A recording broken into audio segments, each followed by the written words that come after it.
Governments lie all the time. Well, not just the American government. It's just in the nature of governments. Well, they have to lie. And since they don't represent the people, and so since they act against the interests of the people, the only way they can hold power is if they lie to the people. You don't know what I know. You can't see the spreading stain of deception. I am cruel to myself. Things will never be the same.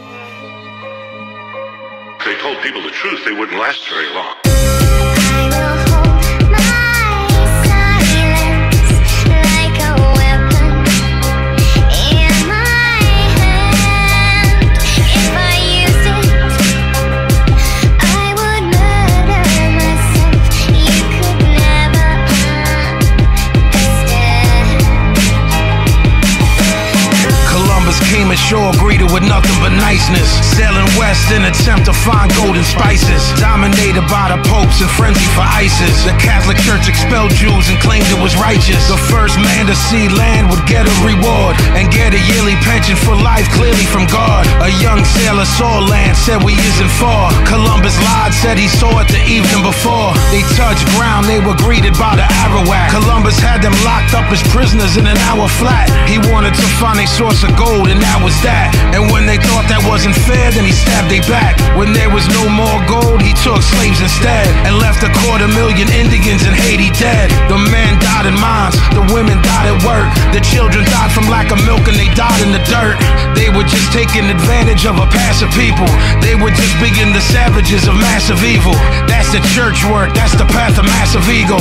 That's the blood of Abraham being stabbed by the steeple. At 16, 19, they were patiently waiting for a ship to carry slaves that was changing the nation. The white man was a cannibal praying to Satan. Hatred, contempt, or pity, or patronization. That's the cornerstone everything racism based in. The African had a more advanced civilization. Black was slave, master was white rationalization. 50 million dead, that's Western civilization. At first they appeared in the north, and they were helpless in the face of superior force. And all of them were chained together, they really was lost. Racism isn't natural, it's merely divorce. Before the slave trade, black was considered distasteful. By the Oxford Dictionary, I found it disgraceful. It's not a natural tendency to be bitter and hateful. It's a natural enemy of the critical staple. Slavery grew as the plantation system grew. The reason for that's kinda easily traceable. Society of helpless dependence was capable of saying fuck a slave master, you in slavery too. 7 slaves were put to death for murdering master. Fear of slave revolt had them developing faster. You a Catalan killer, an elegant bastard. I would burn the white man while smelling the ashes. From time to time, white man was part of the resistance. White indentured servants wanted no part of the system. King Philip's War showed that if people would listen, that they could maybe break the complex chain of oppression. Tyranny is tyranny, but that's a concession. But the women, they was treated like that of possessions. Black women had it work cause they was abused. That's the white justification of Aryan blues. The next move was to dominate the Mexicans. James Polk dominated them like they was next to kin. He sent Colonel Cross to lie to them and let them in. 11 days later his skull was crushed, so message sent. We take nothing by conquest, that was the mantra. The military wasn't human, they were just monsters. Henry David Thoreau refused to pay his taxes, denounced the Mexican War and got locked in shackles. The 20th century opened, anger re-emerged. Reality of ordinary life was being heard. Anarchists and feminists came from factory work. Communism, socialism seemed to be rebirth. War is the health of the state is what Bourne said. And if you was born around that time, you was born dead. The Espionage Act had people confused, cause it was double talking, they didn't know how it be used. Supposedly it was an act against spying. Du Bois noted that was bullshit and they was lying. Charles Schenck was arrested in Philadelphia for printing and distributing leaflets cause they was helping you. He was indicted, tried, and then found guilty, and spent 6 months in jail. Don't that sound silly?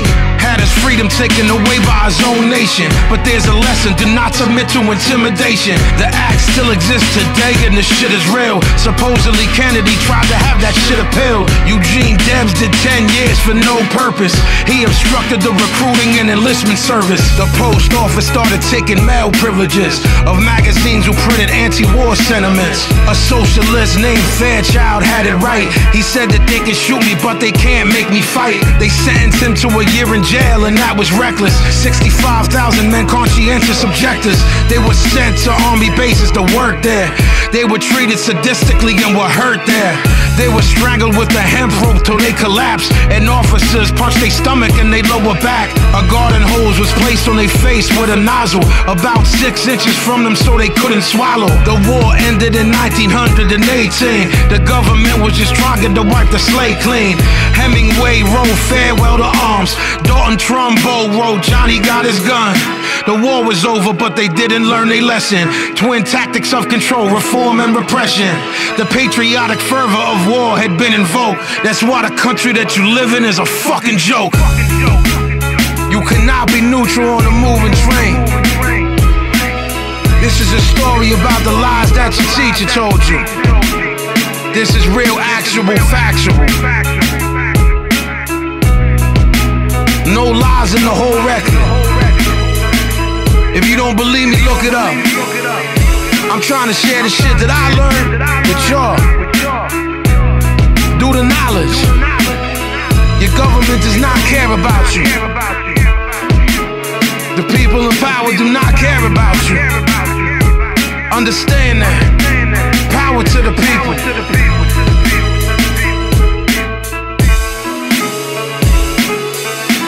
War is like a fix.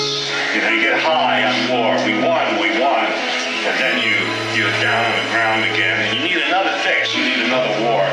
Why do you think we've had war after war after war after war? Every war they say, this is the end. This is the last war. In World War I, they said, this is a war to end all wars. And then, not long after that, was World War II. And then soon, the United States was waging war in Korea and then in Vietnam. If you study history, what you learn is that wars are always accompanied by lies. Wars are always accompanied by deception.